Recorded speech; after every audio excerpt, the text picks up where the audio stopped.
IC-814 विमान अपहरण की कहानी भारतीय इतिहास की सबसे चौंकाने वाली और तनावपूर्ण घटनाओं में से एक है।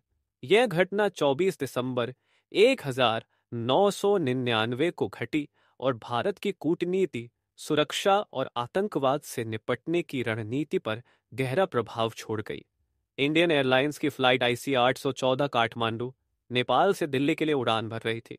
एयरबस A300 में कुल 176 यात्री और 15 क्रू सदस्य सवार थे। उड़ान भरने के बाद 5 हथियारबंद आतंकवादियों ने विमान पर कब्जा कर लिया। उन्होंने पायलट को विमान को पाकिस्तान के लाहौर की ओर मोड़ने का आदेश दिया।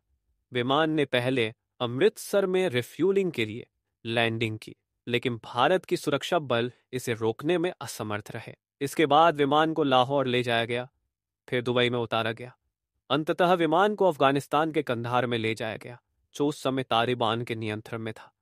आतंकवादियों ने भारतीय जेलों में बंद अपने 3 प्रमुख आतंकियों की रिहाई की मांग की।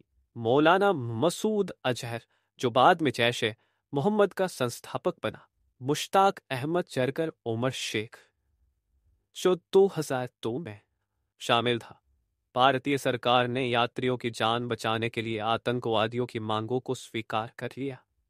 31 दिसंबर 1999 को तीनों आतंकियों को रिहा कर कंधार भेजा। इसके बदले में आतंकवादियों ने बंधकों को रिहा कर दिया और विमान छोड़ दिया।